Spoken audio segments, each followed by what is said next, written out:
Praise of the kingdom. Praise of the kingdom, power must change hand. I am your host one more time, Apostle Gerald Ohanu, the General Coordinator of Priest Leadership in East Africa, and the General Overseer of the State of Lord Evangelical Ministry. I am bringing us information and clarity on the agenda of the entire world. There are two, God's agenda, Satan's agenda, and discussing the two at the same time. I told us last time how the world, through United Nations, have made their final decision for a one-world government. And they have taken a timeline. The full takeover is 2030. I want to show us today, my fellow Nigerian and African, that Nigeria, being the head of Africa by population, or the giant of Africa, has shown us a proof that they are part and parcel of Agenda 2030. They are giving their full support and they are operating in that line. So that we, the citizens of Nigeria, will understand exactly what is happening so that we'll take the right steps and know what to do. It is no longer business as usual. I have watched, listening to the youths all over Nigeria, you're showing your anger. You are showing it out. But I want to tell you, without knowledge, all your anger will be in vain. We need to understand what is happening so that we can put a strategy and then we're able to put a very little mitigation approach because a decision of global decision have been taken. And these decisions is not what you can turn over overnight. Now, what I want to talk about today is what I call the gathering cloud. The world has gathered. The topic I'm talking about is the gathering cloud. The world has gathered together and they have taken a decision. Now, based on this, I want to show you the scripture that proves what has happened. In the book of Psalm number 2, from verse 1 to 3, it says, "Why do the heathen rage, and the people imagine a vain thing? The kings of the earth set themselves, and rulers take counsel together against the Lord and against his anointed, saying, Let us break their bands asunder and cast away their cords from us." Gentlemen and ladies, this scripture has been fulfilled.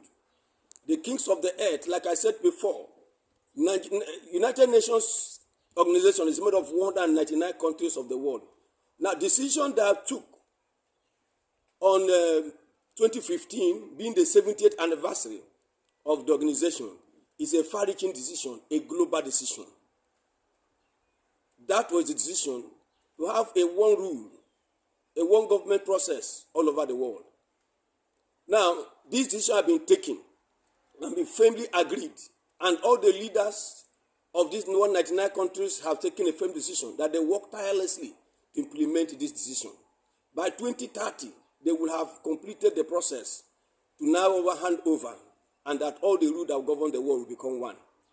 Now, I want to show us under this gathering that our own dear country, Nigeria, is a member of the New World Order, and they have shown their support, so that we, the citizens of Nigeria, will understand what is happening. It is no longer as usual. Yes, we have a sovereignty country. That sovereignty is now broken by this law. The countries are no longer alone. Everything they are doing now has to be based on the principles of Agenda 2030. This is the confirmation that I'm going to show to you that Nigeria is part and parcel of this global agenda. In the meeting of the United Nations, 25th to 27th September 2018, our dear ex-president, President Muhammadu Buhari, made an address with the full support on behalf of the Nigerians for the support of the Agenda 2030. Listening to the address. Extra from President Muhammadu Buhari's address to the United Nations 73rd Summit holding on the 25th September 2018 in the United States that reflects the support for the one world government. Now, the meeting continues. We believe that a reformed Security Council with expanded membership in both the permanent and non-permanent categories is in accord with prevailing international consensus, and it is in our collective interest to do so. It is high time we stop skittering around the issues and establish achievable benchmark and a time frame for this reform.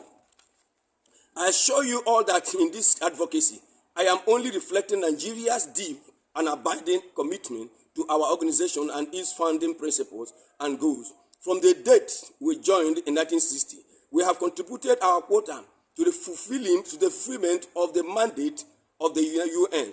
We have been active participants in many Security Council and African Union authorized peacekeeping operations around the world, beginning with the Democratic Republic of Congo operation in 1960. Furthermore, Nigeria has always mobilized the required human and material resources to achieve set United Nations goals, including the recent adopted 2030 Agenda for Sustainable and Developmental Goals. We are resolute in complementing the effort and example of the United Nations to promote gender equality and youth empowerment as necessary pillar for development, for sustainable development. Without this, there can be neither enduring peace nor security. As we set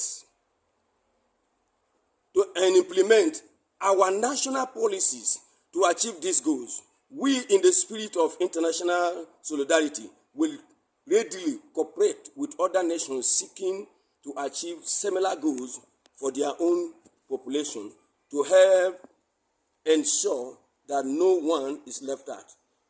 Brethren, this is the address of President Muhammadu Buhari in 2018, accepting Agenda 2030 and assuring the world that they will use their policies, the Nigerian policies, in line to support this agenda. So what I'm saying is that every policy Nigeria is making now will reflect the principles of Agenda 2030.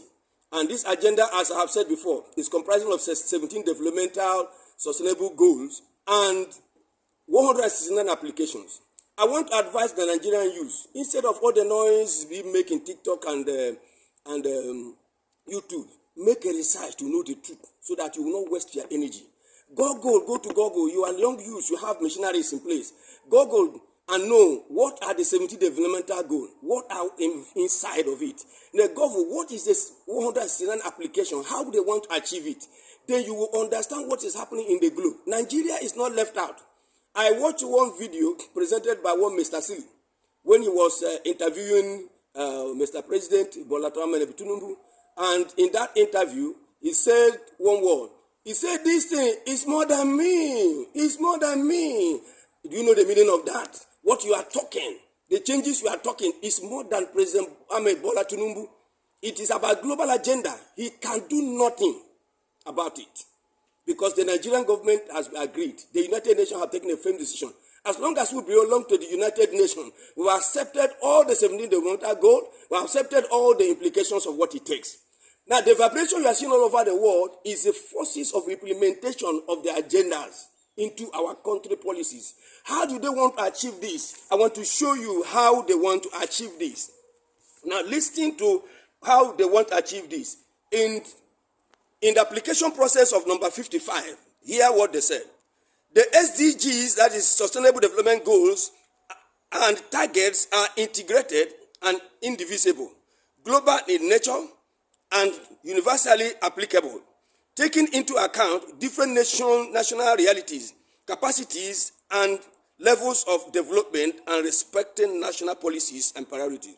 Targets are defined as inspirational and global, with each government setting its own national targets guided by the global level of ambition, but taking into account national circumstances. Each government will also decide how these inspirational and global targets should be incorporated in national planning processes, policies, and strategies. It is important to recognize the links between sustainable development and other relevant ongoing processes in the economic, social, and environmental fields. Gentlemen and ladies, this is how they want to achieve it. They will implement, each government in its style will implement these global policies in their policies, integrating it into their policies. So before the year 2030, the whole nation